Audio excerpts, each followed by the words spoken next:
बताओ, जो बाबा अपना खुद का इलाज विज्ञान से और डॉक्टरों से कराता हो, क्या वो बाबा किसी का इलाज पर्ची से कर सकता है? ऐसे मध्य प्रदेश के अंदर जितने भी आडंबर पाखंडी बाबा हैं, इन सबको आप साथ दे दो, दामोदर जेल भेजने का काम करेगा, ये दामोदर वादा करता है। तो बाबा बोलता है दामोदर की ठठरी बार देंगे। क्या बोलता है? ठठरी बार देंगे। बोलो, उसकी औकात है मेरी ठठरी बांधने की?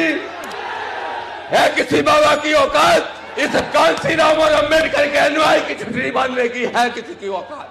मैं इस मंच से कह रहा हूं, सुन ले आवा बाबा टावा, सुन ले। तेरी औकात है तो सब दे दिए आरडी प्रजापति जी ने कागज, अभी तो तेरी भूमाफियागिरी भी उजागर करेंगे और तुझे जेल भेजने का भी काम करेंगे। और जोर से, और पीछे वाले सड़क तक बजाते रहो, बजाते रहो। रविंद्र भाटी जी के लिए बजाओ एक बार जोरदार तालियां। आदरणीय विजय रतन जी के लिए बजाओ जोरदार तालियां। और हमारे शेर, इस देश के बहुजनों के नेता आदरणीय भाई, बड़े भाई चंद्रशेखर आजाद जी के लिए बजाओ एक बार जोरदार तालियां। भाई रामप्रीत जी और अनिल जी दोनों जहां भी हैं मंच पे आ जाएं, आप सबसे आग्रह है। प्रदेश अध्यक्ष जी भी हैं गुर्जर महासभा के, वो भी मंच पे आ जाएं। सम्मानीय साथियों, आज समय का बहुत अभाव है और मेरी वजह से ये सब देरी हुई है। मेरी वजह से भाई को 1 घंटा देर हो गई आने में, इसलिए मैं आप सबसे कहूंगा कि 10 मिनट 5 मिनट में अपनी बात समाप्त करूंगा। 2:15 बजे वापस पहुंचना है, हेलीकॉप्टर में 3:15 बजे बैठना है, इसलिए समय बचा नहीं है। तो 2-3 लाइन में, 4-5 लाइन में अपनी बात करूंगा। बोलो, सहमत हो? ठीक है, अब सुन लो सीधी सीधी बात। आदरणीय भाटी जी बोल रहे थे, मैं सबसे पहले तो हमारे मध्य प्रदेश के प्रभारी जी, सह प्रभारी जी, प्रदेश अध्यक्ष जी, भीम आर्मी की पूरी टीम को, एक एक कार्यकर्ता को बहुत बधाई और धन्यवाद देता हूं। यहां जिसने जय भीम का झंडा गाड़ने का काम किया है, आप सबको बहुत बहुत धन्यवाद। बाबा साहब का परिनिर्वाण दिवस है, इसलिए बाबा साहब को श्रद्धांजलि देते हुए, उनको नमन करते हुए, सारे महापुरुषों को नमन करते हुए कहना चाहता हूं, मेरे भाइयों, मेरे साथियों, ये जो आज संघर्ष छिड़ा है विचारों का, ये जो संघर्ष छिड़ा है सत्ता को प्राप्त करने का, व्यवस्था को बदलने का, उस संघर्ष में एक ही बात कहना चाहता हूं। ठीक है, हम तो फिर इसको सभा खत्म करें। बोलो आप।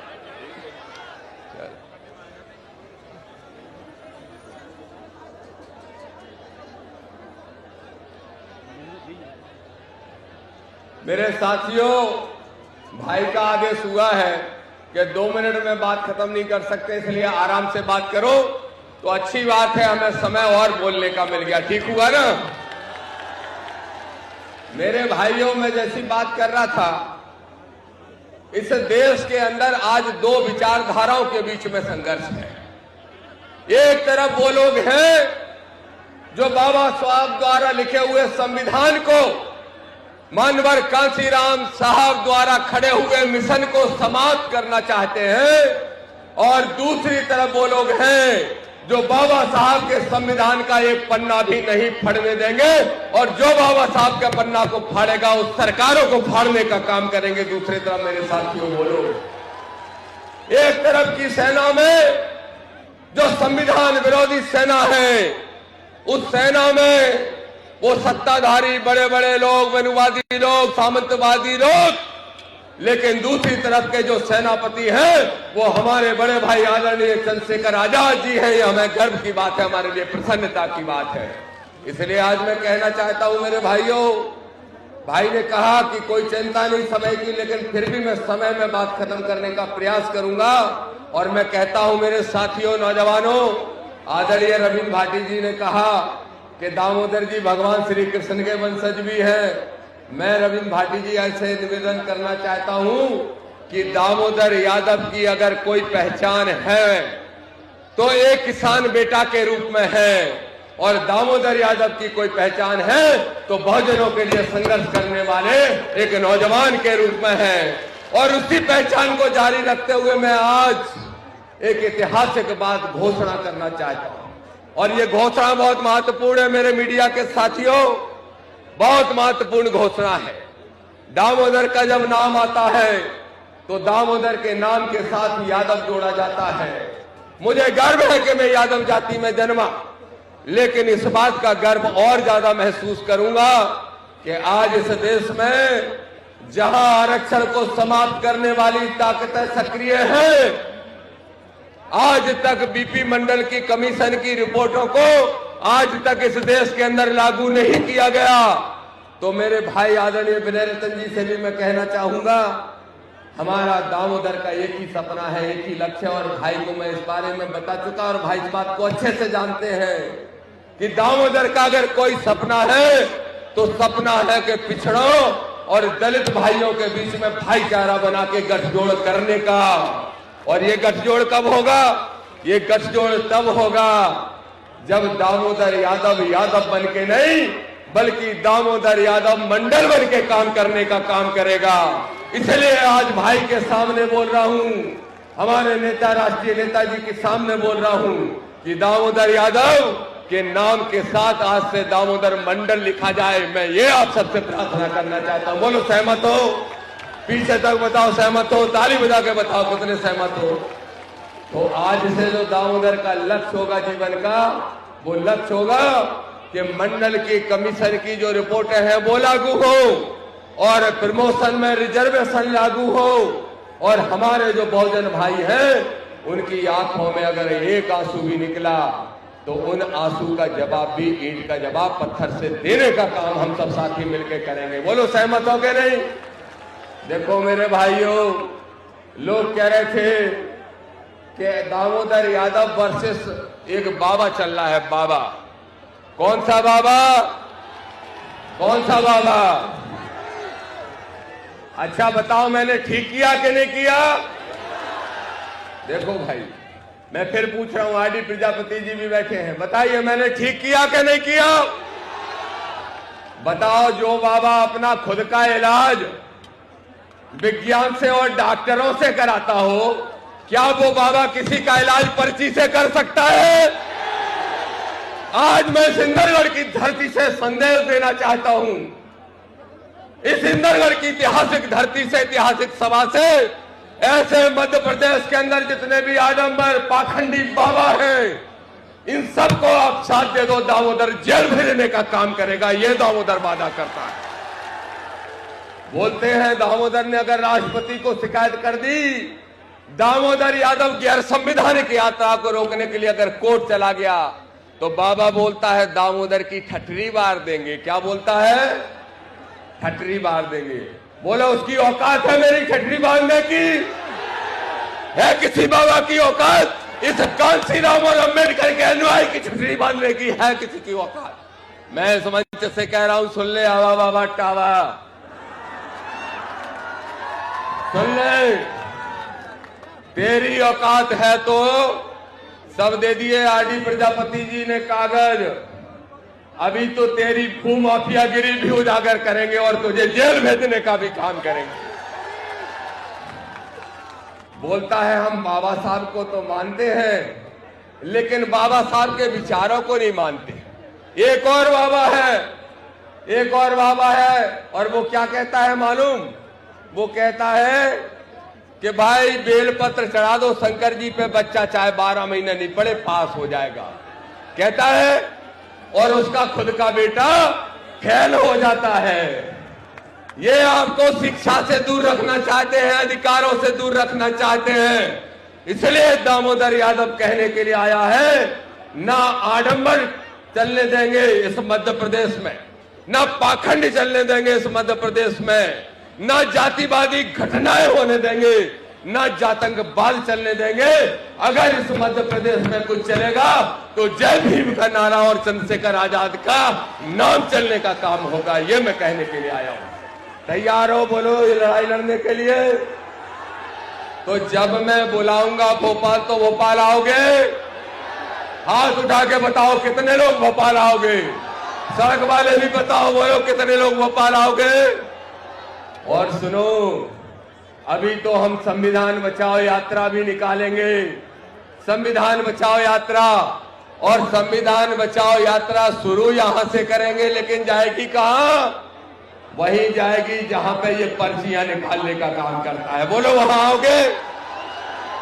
मेरे भाइयों, मेरे साथियों, प्रशासन के लोग कहते हैं कि भाई मानवता को कायम रखना, कानून व्यवस्था को कायम रखना, वर्ग संघर्ष की स्थिति ना बन जाए। तो मैं बड़े स्पष्ट तौर पर प्रशासन के लोगों से कहता हूं, और सुन लो मुख्यमंत्री मोहन यादव, आपसे भी कहता हूं, बोलो मोहन को भी सुना दें, दो बातें सुना दें। इस मंच से खुलेआम कहता है दामोदर यादव, सुन लो मुख्यमंत्री, जो इंदरगढ़ में ये कार्रवाई इकट्ठा हुआ है, ये सिर्फ स्यावड़ा विधानसभा या दतिया जिले के नहीं है, ये पूरे प्रदेश का है। और इंदरगढ़ की आवाज मालूम कहां तक जाना चाहिए? भोपाल में श्यामला हिल पे बैठे मोहन यादव तक जाना चाहिए। जाना चाहिए कि नहीं जाना चाहिए? भाई कह रहे हैं कि लोग बैठा लो उनको एक बार। दूसरी एक और बात कहूंगा, भाई कह रहे बैठ जाओ यार, पीछे वालों को नहीं दिख रहा है, बैठ जाओ जो आगे खड़े हैं। एक और बात आपसे साथी कहना चाहूंगा, मोहन यादव, दामोदर यादव चुनौती से कहता है, सुन लो, मोहन यादव कहते हैं कि पिछड़ों का आरक्षण हम लागू करेंगे। मोहन यादव कह रहे थे कि ओबीसी का जो 13% होल्ड है उसको मैं डंके की चोट पे लागू कराऊंगा। दामोदर यादव कह रहा है इस मंच से, मोहन तुम तो फिसड्डी निकल गए, तुम्हारा डंका नहीं बजा। और तुम्हारा डंका इसलिए नहीं बजा क्योंकि तुम मनुवादी यादव हो, लेकिन दामोदर अम्बेडकरवादी यादव और आज से मंडल है, इसका डंका बजेगा। और जब दामोदर का डंका बजेगा तो मोहन को कुर्सी से उठा के भोपाल की श्यामला हिल पे किसी अम्बेडकरवादी साथी को मुख्यमंत्री की कुर्सी पर बिठाने का काम करेंगे। मैं एक ही बात कह के, अपनी लास्ट बात कह के बात समाप्त करूंगा। मेरे भाइयों, आडंबर, पाखंड और जातंकवाद के खिलाफ है हमारी जंग, और ये जंग तब तक लड़ेंगे जब तक जय भीम का झंडा इस मध्य प्रदेश की विधानसभा में नहीं फहरा देते। बोलो तैयार हो इसके लिए? तो आज से कमर कस लो। भाई सिर्फ इंदरगढ़ में सभा करने नहीं आए हमारे भाई, वो ये कहने आए हैं, ये संदेश देने आए हैं कि 2028 के चुनाव में, पिछले चुनाव में मेरी गलती रही, किसी की गलती नहीं रही, पिछले चुनाव में मेरी गलती रही कि मैंने उस सामंतशाही कांग्रेस को देर से लात लगाई। लेकिन इस गलती के लिए क्षमा मांगता हूं और आपसे वादा करता हूं कि दामोदर जिएगा तो इस नीले झंडे के लिए, और मरेगा तो भी इसी नीले झंडे के साथ मरेगा, ये वादा करता हूं। लेकिन आपसे भी एक वादा चाहता हूं, बोलो 2028 के चुनाव के जब परिणाम आएंगे, हमारे भाई का उस दिन जन्म आता है, जन्मदिन पिछली बार भी आया था और भाई ने कहा था जन्मदिन का तोहफा दे दो, तोहफा तो दिया अपने भर के, गलती मेरी थी इसलिए थोड़ी कसर पड़ गई। अब बोलो, जब अगला 2028 का परिणाम आएगा तब यहां पे सरकार बनाने का काम करोगे कि नहीं करोगे? हाथ उठा के मुझे बताओ। बोलो, अगली सरकार अपनी बनाओगे? बोलो, चंद्रशेखर आजाद जी का जो सदन के अंदर का भाषण है उसको साकार करने का काम करोगे? जब भी दामोदर यादव, भाई विनय रतन जी, भाई रविंद्र भाटी जी और हमारे सारे साथी आवाज से आवाज मिलाकर बहुजनों की लड़ाई लड़ोगे, बोलो आधी रात को साथ देने के लिए आओगे कि नहीं आओगे?